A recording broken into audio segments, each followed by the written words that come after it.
Magsasagawa ng kilos protesta ang grupong Piston ngayong araw bilang pagkondena sa malaking dagdag presyo sa mga produktong petrolyo.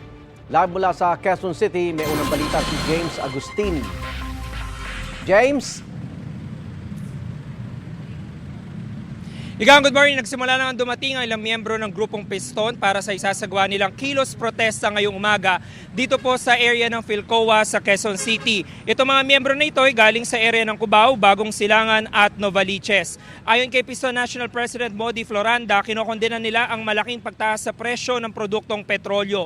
Bahagi lang umano ng taktika ng oil companies na utay-utayin ang pagpapatupad nito, pero kung susumahin ay ganun din naman daw ang epekto sa mga motorista.